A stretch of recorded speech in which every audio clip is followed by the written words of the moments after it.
Olá, você está na TV Otimista. Eu sou Erivaldo Carvalho. Este é o programa Política.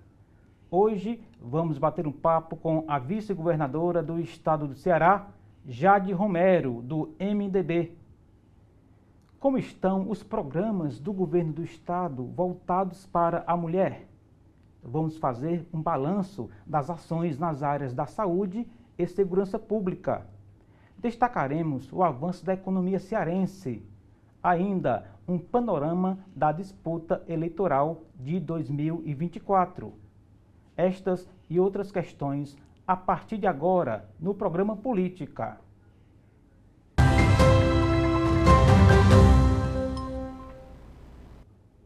Jade Romero é graduada em Gestão Pública e especialista em Políticas Públicas. A convidada atuou na Prefeitura de Fortaleza, no Governo do Estado e no Senado Federal. Filiada ao MDB, Jade foi eleita em 2022 vice-governadora do Estado do Ceará, na chapa de Eumano de Freitas, do PT. E é com Jade Romero que converso no programa de hoje. Vice-governadora, muito obrigado pelo convite aceito. Seja bem-vinda aos estúdios da TV Otimista. Tudo bem com a senhora? Tudo bem, muito obrigada pela oportunidade a você, Erivaldo, a todos que fazem a TV Otimista e a todos que estão nos acompanhando, deixar um forte abraço e dizer que nós temos aí muito para conversar nos próximos minutos. Muito obrigada. A gente está gravando esse programa, vice-governadora, ao longo da conversa que a gente vai falar sobre campanha eleitoral e a senhora vem, né, justamente de uma atividade política que acaba impactando a agenda, mas está dando para acompanhar também as ações do governo do estado. E aí eu gostaria que a senhora destacasse especificamente em relação à mulher. Quais as principais ações que estão rodando no estado? Sim, uma das nossas prioridades, né, tem sido essa política de mulheres. O governador Eumano, logo no início da gestão, foi responsável pelaquela decisão política de ter um secretariado com paridade de gênero, metade de homens, metade de mulheres. E a maior parte do orçamento público, basta a gente olhar saúde e educação, geridos por mulheres, decidido por gestoras mulheres. Então, a partir dali, nós criamos a Secretaria da Mulher. O Eumano me convidou para ser também a titular dessa pasta. E a gente tem atuado com algumas prioridades. Uma delas é o avanço da nossa rede de proteção às mulheres. Hoje, nós temos no estado do Ceará 21 casas, entre casas estaduais e municipais. Essas casas, a Casa da Mulher Brasileira, que funciona aqui em Fortaleza, e as Casas da Mulher Cearense, que funcionam em Juazeiro, Sobral e Quixadá, são casas que possuem a Delegacia da Mulher, Ministério Público, Tribunal de Justiça, Defensoria Pública, setor de autonomia econômica, acompanhamento psicológico. Então, toda essa atuação integral para proteger as mulheres e promover também a autonomia econômica.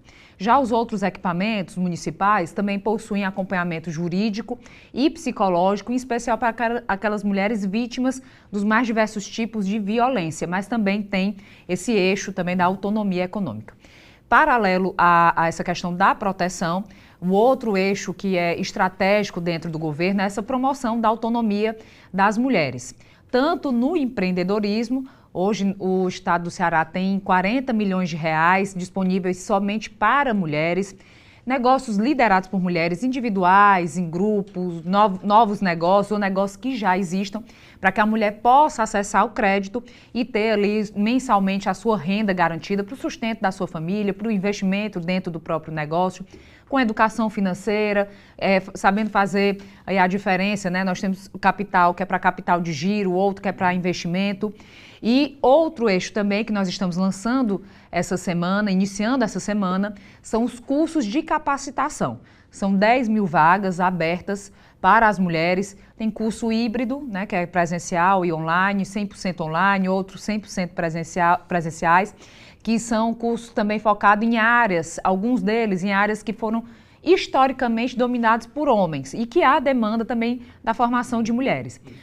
Na parte hidráulica, eletricista, mecânica de moto, e tem outros cursos também de redes sociais, de maquiagem e outras áreas também. Então, são cursos plurais nas mais diversas áreas, mas áreas também que possam trazer uma autonomia econômica para as nossas mulheres, de fato, que não seja somente ali como um bico, né, como a gente costuma falar de uma forma coloquial, né, um complemento de renda. Não, para que esses cursos possam dar realmente a essas mulheres uma oportunidade dentro do mercado de trabalho que traga essa autonomia de fato.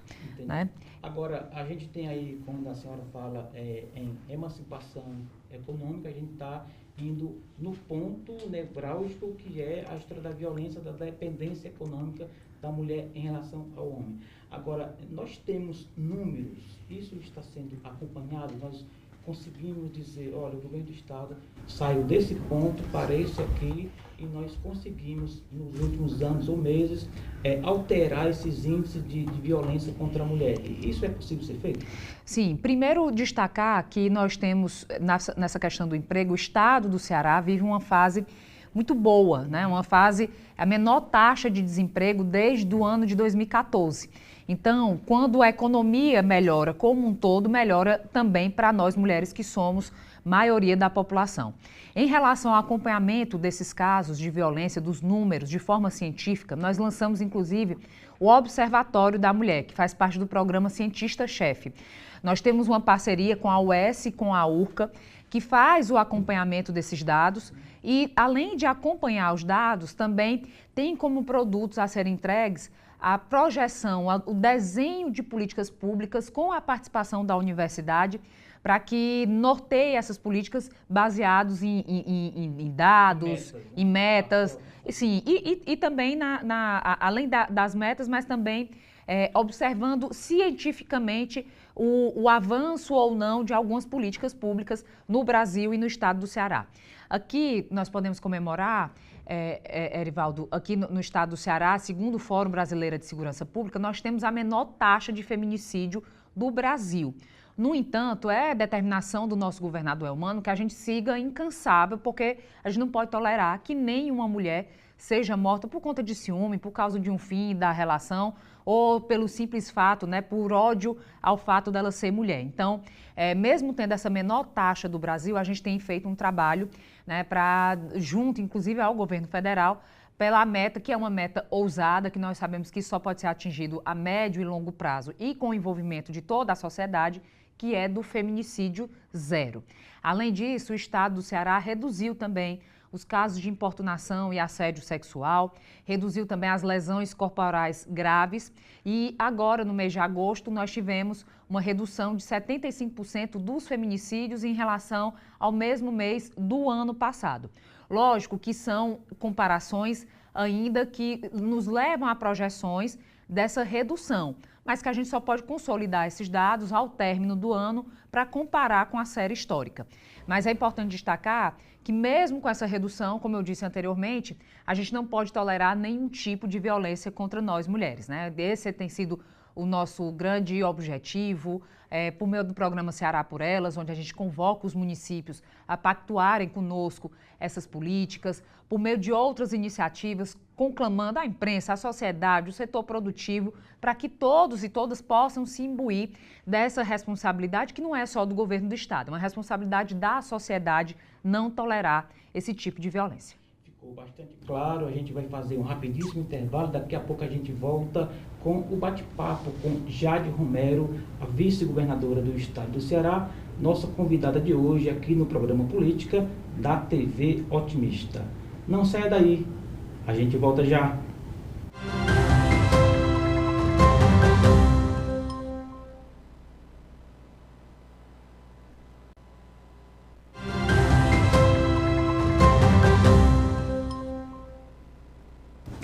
Estamos de volta para o segundo bloco do programa Política.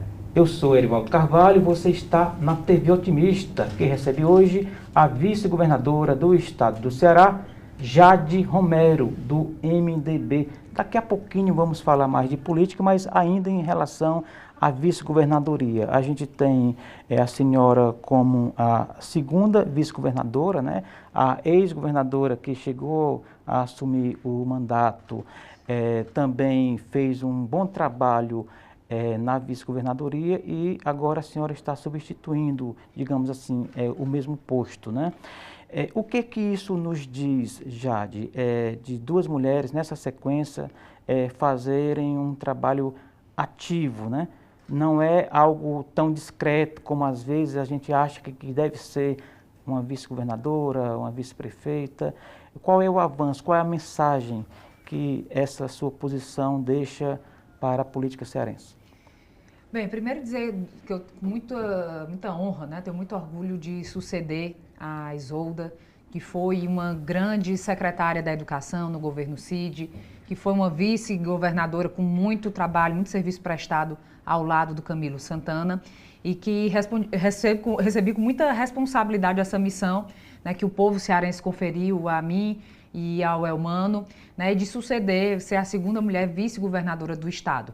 Né, nós temos aí a questão da representatividade, né, muito forte, em que a sociedade tem clamado por mais mulheres participando da política em cargos estratégicos. Né? Lógico que nós ainda temos muito a caminhar, mas a própria eleição que nós desse ano tem nos mostrado aí um avanço também no número de mulheres candidatas. Então, eu acredito que essa é uma missão para além do trabalho, afinal de contas, não é só pelo fato de ser uma vice-governadora mulher.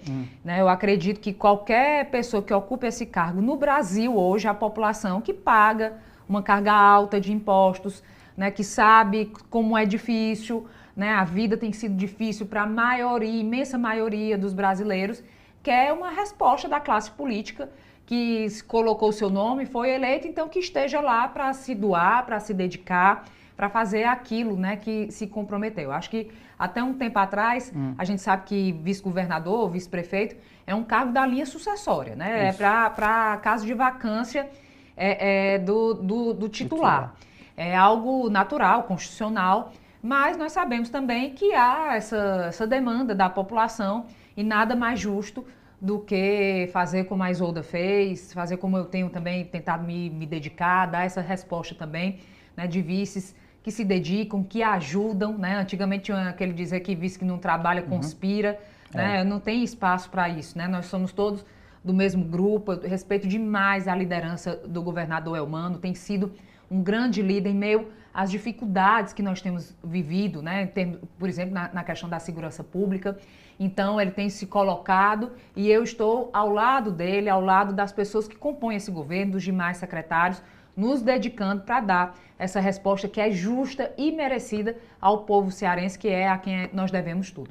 Todo governador, prefeito, presidente, enfim, tem ali um grupo seleto com o qual ele se aconselha, né? A senhora se sente parte desse grupo que o governador escuta? Sim, eu me sinto parte desse grupo, né? Me sinto muito presente dentro do grupo político, desde o contexto da escolha do meu nome para compor como vice, né? Eu nunca tinha sido candidata, eu vim dos bastidores, então o meu nome foi avalizado dentro de uma conjuntura por vários líderes, né? Mas especialmente pelo líder Camilo Santana, que é quem nos lidera, que está aí com uma grande missão também dentro do governo federal. Né? Então, desde então, eu tenho tido uma atuação muito próxima, estratégica, inclusive também dentro das campanhas, né? Tenho sido aí chamada pelos prefeitos, pelas prefeitas, para ir ao interior, para ajudar nas candidaturas. O Elmano também me demanda, o Camilo também me demanda. Então, eu além de participar da construção dessas políticas, eu me sinto também contemplada politicamente por este grupo, que também conta com a minha presença, né, com o meu trabalho, para que a gente possa seguir avançando no Estado. A senhora já falou aí rapidamente sobre segurança pública. Enquanto vice-governadora atuante que a senhora qual é o retrato, qual é o diagnóstico que a senhora faz? Bem, olha, para problema complexo, exige soluções complexas. Nós sabemos que a questão do crime, não só aqui no estado do Ceará, mas se tornou um problema difícil no país todo, no Nordeste de uma forma especial, muito por conta também das organizações criminosas, né, que se instalaram no Rio há algumas décadas atrás e foram se espalhando. Né? Então, nós temos aí essa articulação com o governo federal, ela é fundamental. As prefeituras também não podem, né, se eximir da responsabilidade, ao contrário, nós sabemos que principalmente no contexto de repressão, de presença do Estado, é importante que os três entes estejam alinhados. Então, a Polícia Federal tem um papel fundamental, a Polícia Rodoviária Federal tem um papel fundamental, a costa, né, o patrulhamento da nossa costa, que também é feito de forma federal, e das fronteiras, é estratégico para acessar também a entrada e a saída de drogas.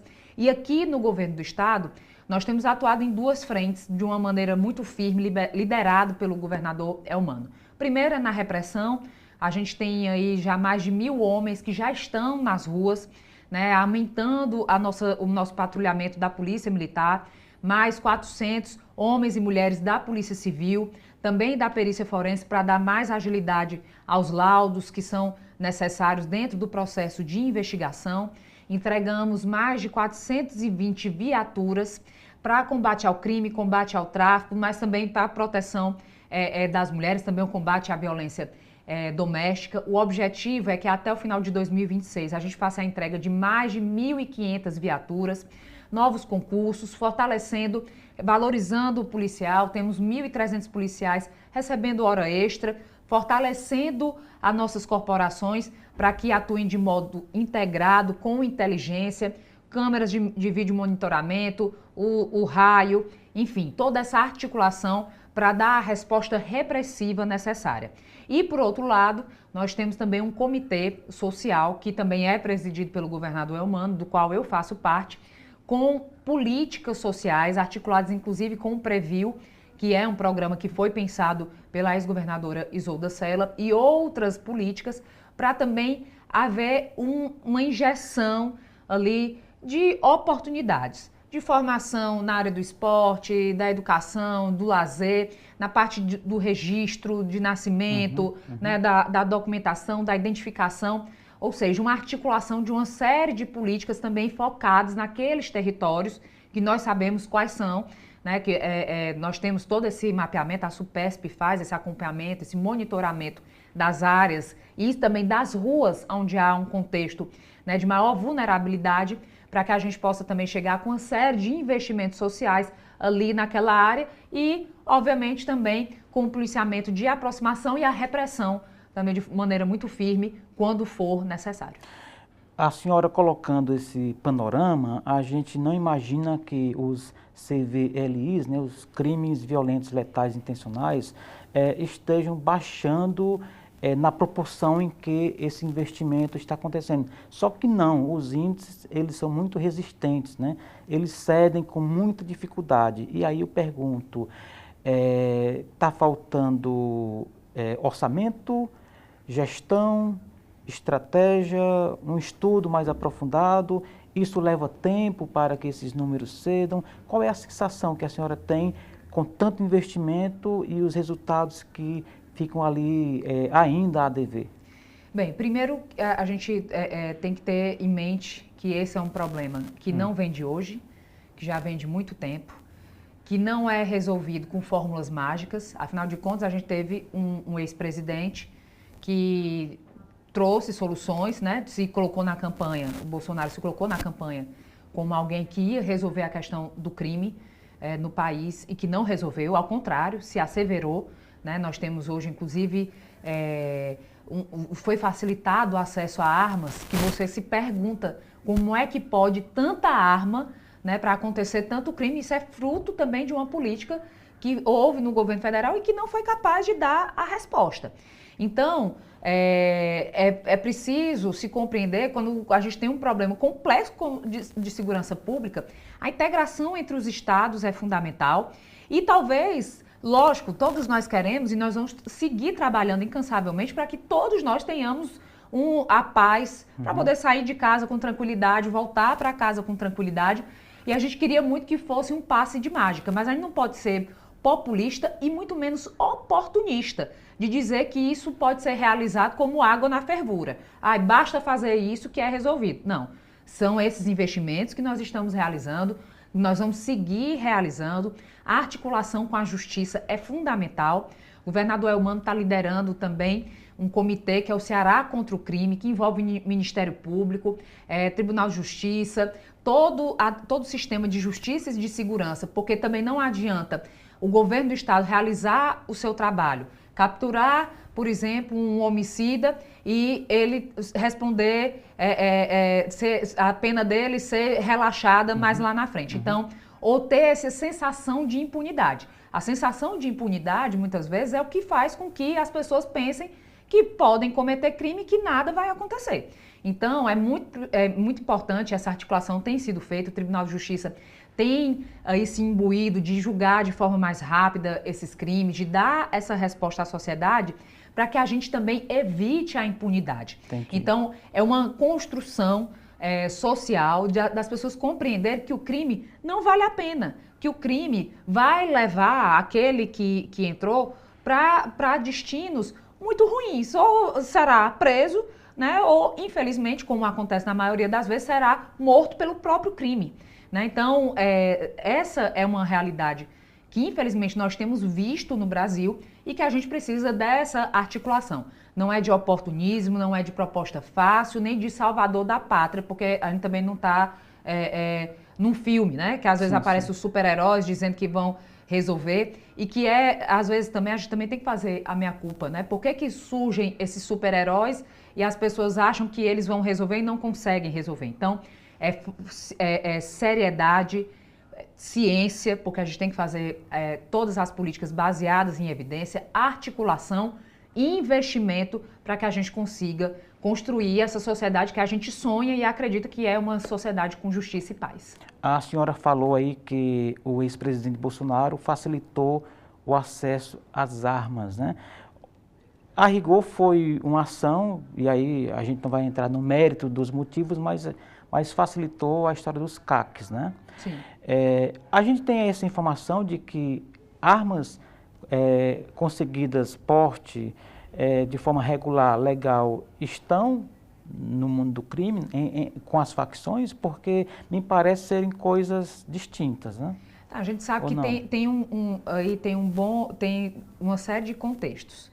Eu vou trazer aqui para a questão dos feminicídios. Aqui no estado do Ceará não acontece tanto, mas no Brasil nós temos uma série de armas que eram de CACs, sim, que foram utilizadas para cometer feminicídio. Certo. Então, se essa arma não existisse, talvez provavelmente, evitasse, né? Não dá para definir se evitaria, mas provavelmente tornaria pelo menos mais difícil a possibilidade desse crime. E, além disso, a gente sabe também que arma nas mãos de quem não está preparado para manusear, a pessoa, ao invés de se defender, na verdade, ela se torna um alvo do crime que vai tentar furtar ou roubar aquela arma para ser utilizada de forma ilegal. Então, nós temos que pensar nessa política armamentista. A política aconteceu, os índices não foram reduzidos. Né? Nós tivemos aí...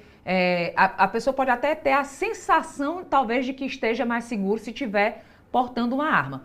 Mas é preciso ter, né, se pensar no contexto, eu acho que o caminho não é esse. Quem deve portar a arma devem ser os nossos profissionais da segurança pública, que devem ter os melhores equipamentos, os mais modernos, de forma séria, segura, para dar a resposta à sociedade. Entendi. O estado do Ceará, vice-governadora, não produz nem arma e nem droga, obviamente. E mesmo assim, isso é a mola mestra, né, que movimenta as facções. Onde é que está o ponto cego aí? O que é que está precisando ser feito? É nas divisas estaduais? A polícia ficar mais atenta às estradas, aeroporto, portos? Onde é que está o furo? Porque nós temos muita droga e muita arma circulando no estado do Ceará. E repito, nós não produzimos nenhuma desses dois objetos, né? Sim, é importante a gente destacar que esse problema, né, mais uma vez, é um problema nacional. Nós olhamos para estados vizinhos e vemos essa mesma questão, porque nós não produzimos e nem os estados vizinhos também produzem, né? Então, na verdade, a maior parte dos estados brasileiros que infelizmente estão passando por essa situação também, não produzem armas ou seja, vem de fora, né? Vem de fora. E é importante, assim, a gente pensar essas organizações se transformarem em organizações transnacionais. Nos últimos dias, saiu uma matéria nacional falando do investimento de um organismo do crime somente em candidaturas de um determinado estado do Sudeste. E ali você vê o volume de recursos que essas organizações possuem hoje. E o nosso contexto geográfico, que nos é favorável economicamente, né, que nós temos, nós somos o ponto mais próximo da Europa, todas essas vantagens para nós, economicamente, infelizmente foram percebidas pelo crime, né, que tem se instaurado em toda a nossa costa com a mesma logística, né? Com a mesma logística, né? Com a mesma visão. Não vou dizer a mesma logística, porque a gente estaria confundindo atividade legal com atividade ilegal, que deve ser rechaçada, coibida, fiscalizada, né? Então, mas com a mesma vantagem estratégica que nós temos para uma economia formal, né, que gera empregos, né, que traz oportunidade para as pessoas. Tá bom. Outro gargalo, e aí também é um problema geral, é a saúde pública, né? Nos municípios, grandes, pequenos, capital, e também no governo do estado. O governo prometeu as filas, né, das cirurgias eletivas, temos novos equipamentos, boa tecnologia. Isso melhorou os índices de saúde nos últimos anos? Sim, nós fizemos, né, uma das primeiras ações do governador Elmano primeiro foi o programa Ceará Sem Fome, né, que nós tínhamos ali um contexto de pessoas que que voltaram para a situação de extrema pobreza, né, e numa situação absolutamente lamentável. Hoje nós temos, né, quem está nos acompanhando, na hora do almoço, a pessoa nós temos 100 mil irmãos nossos cearenses que vão buscar a refeição na cozinha comunitária, garantindo a segurança alimentar dessa população. E 53 mil famílias que recebem o cartão do Ceará Sem Fome, também movimenta a economia, porque ele só pode gastar ali nos pequenos negócios do entorno de onde ele mora, e também garante a segurança alimentar. E quando a gente fala de segurança alimentar, nós também estamos falando de saúde. Na maior parte, por exemplo, das complicações de partos cesáreos que acontecem no estado do Ceará são decorrentes, por exemplo, da anemia, ou seja, da má nutrição, né, da nossa população. Então, essa articulação também com o governo federal, né, para resgatar essas pessoas que estavam na situação de extrema pobreza, tem sido fundamental para garantir a segurança alimentar. No tocante à saúde, paralelamente, nós temos feito também um mutirão de cirurgias, né, que já foram aí milhares de cirurgias que foram realizadas. Deu uma boa diminuída na fila, mas, obviamente, todos os dias vão entrando novas pessoas que precisam acompanhar. Tinha um gargalo muito grande por conta da pandemia, né? A população ficou sem fazer os exames, sem buscar ajuda médica, e logo com o término da pandemia, nós precisamos, naquele momento foi estratégico, né, ter essa redução dessa fila para poder seguir de maneira mais aliviada com as cirurgias eletivas. A demanda reprimida chamada, né? Sim, demanda reprimida, exatamente. E além disso, nós também, né, foi algo que a gente pactuou com a população durante a eleição, que foi a interiorização de alguns serviços, né? Nós levamos o serviço oncológico, né, para o hospital do Vale do Jaguaribe, né, também do Sertão Central, o serviço de traumatologia também, que era um serviço que muitas vezes os pacientes tinham que se deslocar. Eram duas situações bem graves, né, quando tinha o tratamento do câncer e quando tinha alguma fratura, né, algo ali que era mais urgente ou mais complicado, que os pacientes muitas vezes tinham que se deslocar 500, 600 quilômetros para vir até Fortaleza. Então, com os hospitais regionais que foram construídos desde a gestão do Cid, do Camilo, e agora a nossa missão é levar mais serviços para o pleno funcionamento, né, desses hospitais, a gente tem conseguido levar a solução dessas questões para mais perto da população. Se não no seu município, pelo menos no entorno, na sua região, para que não precise haver esses grandes deslocamentos. Entendi. Vamos fazer mais um intervalo rapidinho, tá bom? A gente volta já já com a nossa convidada de hoje, Jade Romero, vice-governadora do estado do Ceará, aqui conosco no programa Política, na TV Otimista. Não saia daí, a gente volta já.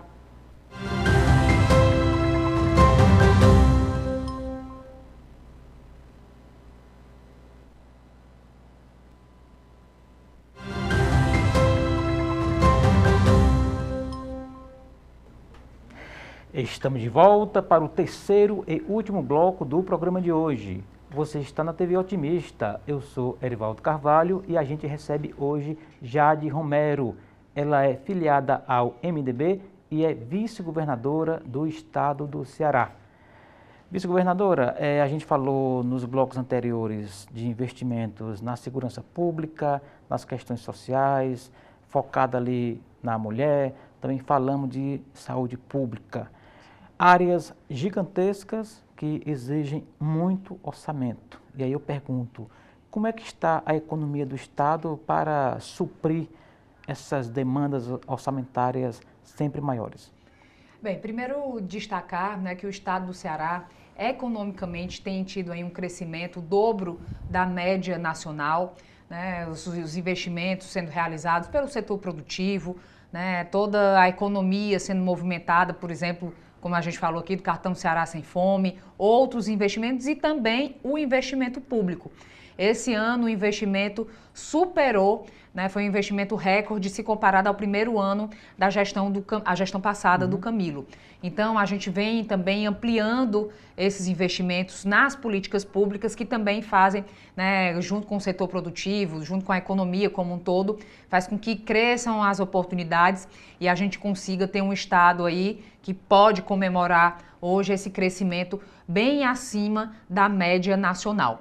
Então isso se dá graças a esses vários fatores, vários agentes aí que têm a confiança, né? O estado do Ceará é um estado que tem ainda uma grande capacidade de endividamento, que tem a confiança no cenário nacional e internacional para receber investidores. Hoje nós temos aí uma série de memorandos de entendimento, né, já assinados, pactuados com grandes empresas gigantescas, por exemplo, do setor elétrico para a questão da transição energética, onde o estado do Ceará tem uma condição privilegiada para participar de forma ativa, né, aquilo que nos afetou durante tanto tempo, né, que é o sol e o vento.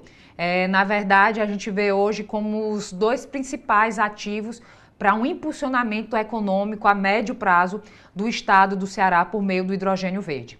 Então, além disso, destacar também os investimentos que têm sido realizados no porto do Pecém, que é o porto parceiro de Roterdã, né? Então, nós temos essa condição também da logística, além de ser gerado aqui o hidrogênio verde, de exportar também esse hidrogênio para a Europa. A Alemanha é um grande player mundial, né, na questão dos veículos com novas tecnologias, tem se investido muito em pesquisa e a gente pode ter aí muito em breve, né, temos trabalhado incansavelmente, investimento em infraestrutura, nas nossas estradas, em internet, com alta conectividade, o estado do Ceará todo, né, por meio de um investimento que foi realizado pelo BNDES, tem aí levado o 5G. Fortaleza foi a primeira capital 5G, segundo o Roberto da Brisanet, foi a primeira do mundo, né? Então, nós temos aí realizado esses investimentos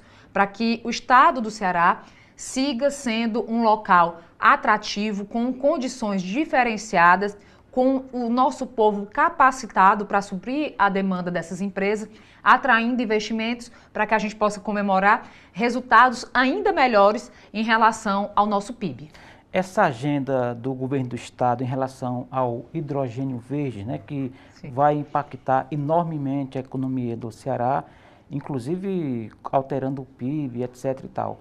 É algo para o curto, médio ou longo prazo? Em outras palavras, o governo Eumano vai, digamos assim, ter no orçamento os primeiros milhões ou bilhões advindos aí do H2V, ou Jade? Bem, esse contexto é um contexto global, né, que tem duas frentes. Uma é a frente em que, por exemplo, essas condições que eu citei, que o estado do Ceará tem a condição diferenciada de gerar o combustível, né, que é a promessa para a substituição dos combustíveis fósseis, né, que é essa formação do hidrogênio verde. Eu vou até explicar um pouquinho, porque às vezes as pessoas que estão em casa ouvem muito falar em hidrogênio verde, às vezes até não creem muito porque não conseguem compreender. Eu vou tentar falar aqui da forma mais simples possível. O hidrogênio é um combustível que vai poder movimentar, nós poderemos ter aí a médio prazo, né, veículos, ônibus e outros transportes que antes utilizavam combustíveis provenientes do petróleo, né, da questão fóssil, utilizando o hidrogênio. Mas para ele ser verde, ele tem que quebrar a molécula da água por meio da energia que é gerada de forma renovável, ou seja, a energia eólica e a energia solar. Então, nós temos essa condição de ter esse combustível, de exportar o combustível, mas ele também depende muito do avanço tecnológico para que nós tenhamos veículos movidos a esse combustível. Então, tem a condição de gerar, né, para os veículos, para também indústrias, né, mover também outras indústrias que precisam também de energia atuando nessas duas frentes, a geração e também a demanda que surge também nessa perspectiva mundial. Eu espero, né, a gente tem visto, principalmente com a questão da guerra na Ucrânia, né, isso acelerou o processo por conta dessa questão da geopolítica, né, onde a gente precisa ter uma alternativa. O mundo também, a questão ambiental, nós temos visto aí o mundo todo sofrendo com as questões ambientais. Isso também tem acelerado esses processos para que a gente possa ter, da maneira mais rápida, esse boom, né, que traga a necessidade da criação do combustível, e o nosso papel enquanto governo do Estado é garantir que aqui, a partir do surgimento, do crescimento exponencial dessa demanda, o Estado já esteja totalmente apto, preparado, com o ambiente para os negócios, com esse comprometimento das empresas se instalarem aqui para realizar esses investimentos, porque não são investimentos que podem ser realizados pelo governo. Por que eu digo que não podem ser? Porque são investimentos bilionários que precisam ser pactuados realmente, precisam ser realizados pelo setor produtivo.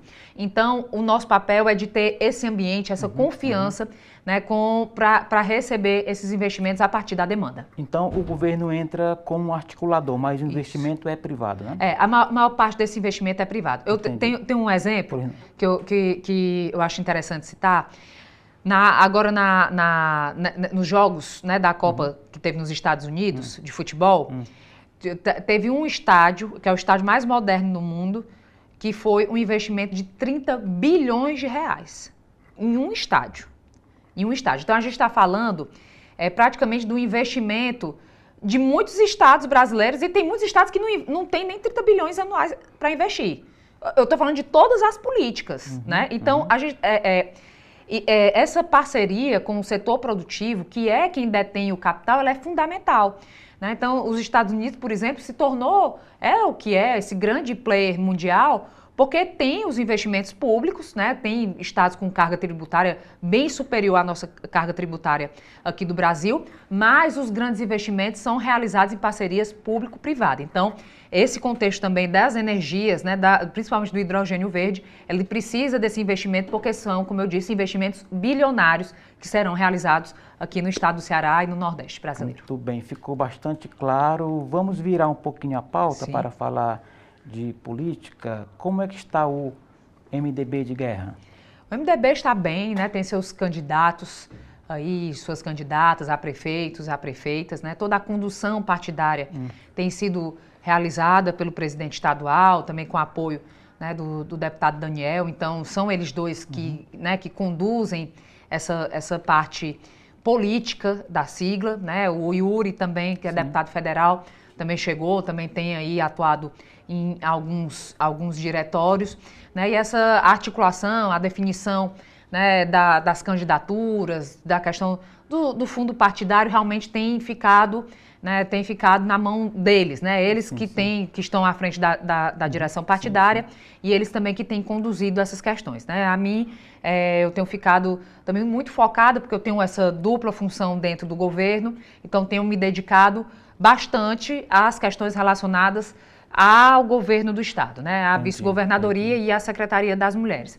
Agora, com a chegada das eleições, é que eu tenho também atuado, né, por óbvio, né, fora do nosso horário, né, nós damos expediente, fazemos as entregas do governo e ali de noite e aos finais de semana tenho ido aos municípios, tenho feito campanha aqui em Fortaleza, né, para fortalecer o nosso grupo político, que não é o grupo político do qual o MDB faz parte, mas que há uma junção aí de diversos políticos, com várias lideranças relevantes também aqui no estado de Ceará e a nível nacional, como o Camilo, né, o próprio Cid, o nosso governador Elmano, o senador Augusto e tantas outras pessoas que compõem esse grupo político.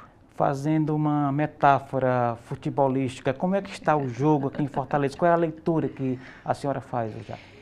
A leitura, né, esses indicativos, acho que eu queria inclusive parabenizar, né, a nossa imprensa tem sido fundamental de trazer as pesquisas, a análise das pesquisas, parabenizar a TV Otimista que realizou agora essa semana um debate, eu acompanhei, eu gosto de acompanhar, ver como é que as pessoas estão, tanto que os candidatos estão dizendo, como as pessoas também estão reagindo, né?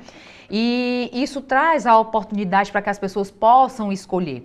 E a análise do cenário, das pesquisas, mostra um caminho que para mim parece muito claro aqui em Fortaleza. Que caminho é esse? O caminho da mudança. Que as pessoas querem um novo projeto, algo que seja diferente para Fortaleza. E acho que isso se deu muito por conta da ausência do Sarto, né? Eu acho que essa ausência foi uma ausência sentida, né? Ele em alguns momentos ficou ali mais, como a gente diz, low profile, né? Deixou as coisas passarem um pouco mais e a sociedade, né? Ela quer ser liderada, ela quer um líder que apareça, que dê a cara a tapa, que se agarre com um problema e diga esse problema aqui existe e nós vamos resolver, e não que se esconda. E eu acho que isso, não sei nem se foi a intenção dele de fato fazer isso, mas foi o que transpareceu para a sociedade, e a sociedade fortalezense tem apontado aí para uma mudança, né? Então, hoje o Evandro é o candidato que mais cresce,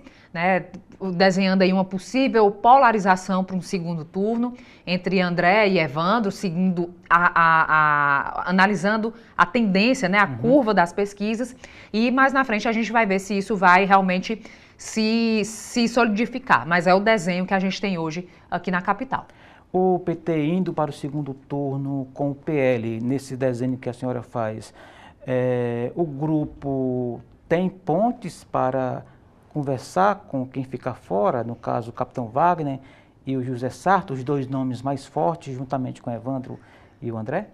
Olha, primeiro eu acho, Erivaldo, assim, a gente tem feito uma campanha, né, de uma forma geral, muito propositiva, limpa, pedindo às nossas pessoas, aos apoiadores, que façam uma campanha de maneira leve, tranquila, exatamente porque a gente já vinha nessa projeção de que o Evandro estaria no segundo turno.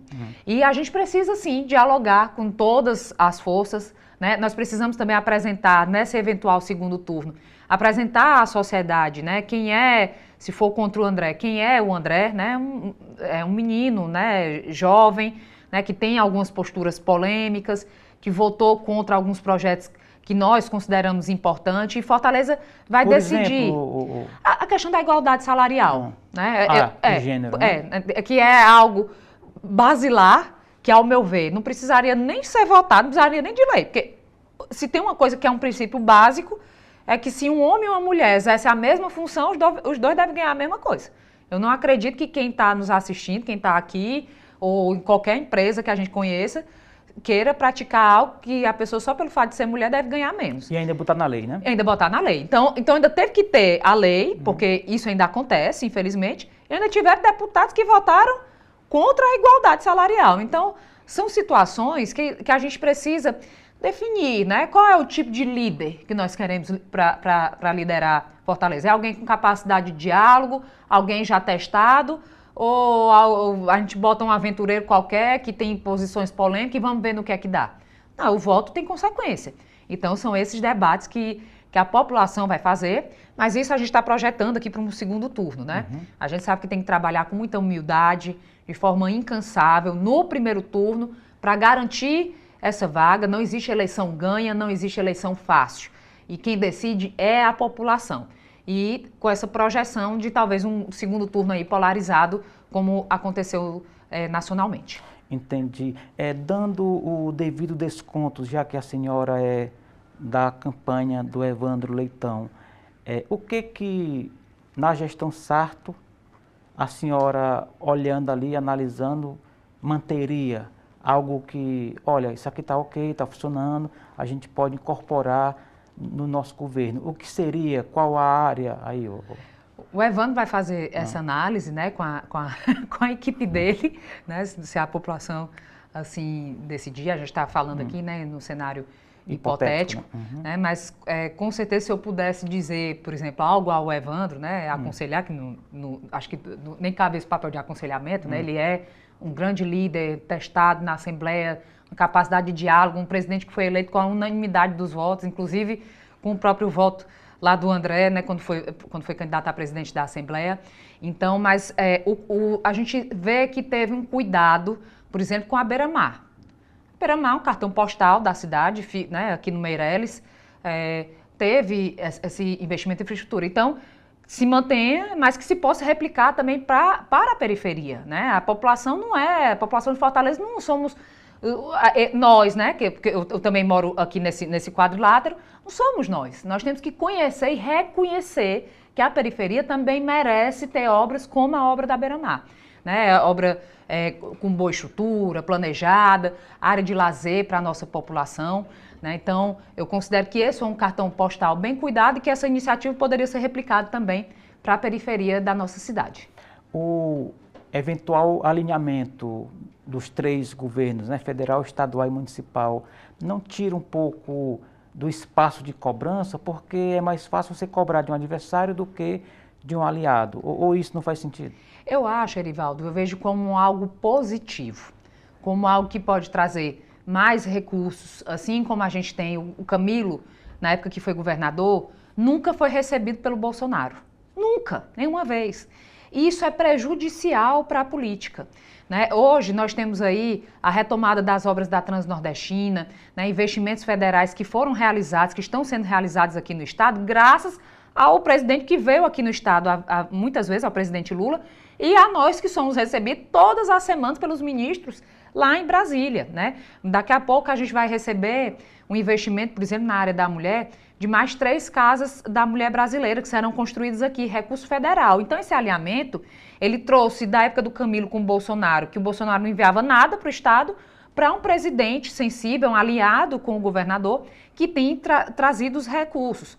Então, esse alinhamento, o presidente Lula, né, junto com a força do nosso Camilo Santana, ministro Camilo Santana, do governador Elmano e do Evandro sendo prefeito, eu vejo como algo positivo do ponto de vista de articulação e de recursos. E a cobrança, ela tem que ser realizada independente disso. A cobrança tem que ser feita pela população, né, por uma Câmara de Vereadores independente. Nós temos hoje uma Câmara de Vereadores que cobra, apesar desse sumiço do Sarto. Eu avalio que não. O momento alto que nós tivemos da Câmara de Vereadores de Fortaleza, infelizmente, foi quando a Câmara decidiu dar um título de cidadão ao Bolsonaro, que nunca pregou um prego numa barra de sabão por Fortaleza, na minha leitura.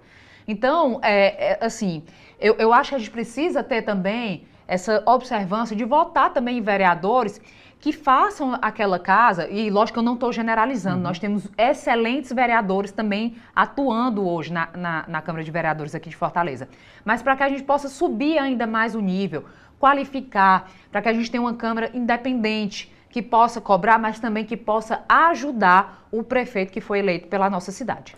Muito bem, ficou bastante claro. A gente está finalizando o programa de hoje, já agradecendo a senhora e deixando aí 1 minuto, 1 minuto e meio por aí assim, para a senhora deixar a sua mensagem final por hoje. Já está convidada para outros programas, tá bom? Muito obrigada, eu queria muito agradecer e parabenizar a imprensa mais uma vez pela oportunidade, parabenizar vocês da TV Otimista, e queria deixar 2 recados. Primeiro recado, naquilo que concerne a nós, mulheres, é dizer que a gente não está tratando de uma pauta, né? Um debate. É um direito, viver com dignidade, com justiça, e isso deve ser papel dos homens, das mulheres, de toda a sociedade. Então, conclamar a todos que estão nos acompanhando para que nós possamos construir juntos e juntas a sociedade que a gente sonha, né, para as mulheres e para os homens, de forma harmônica, com justiça, com oportunidades para todos e para todas. E eleitoralmente dizer também que a gente tem uma grande oportunidade desse alinhamento, o alinhamento entre o governo federal, entre o governo estadual e também do nosso candidato Evandro. E dizer aqui, deixando também um abraço, agradecendo aí a todos que estão nos acompanhando, né, agradecendo também mais uma vez a vocês que fazem a TV Otimista. Muito obrigado mais uma vez, parabéns, boa sorte na caminhada. Obrigada. E assim chegamos ao final da edição de hoje do programa Política. A todos o nosso muito obrigado pela companhia. Até o nosso próximo encontro. Forte abraço.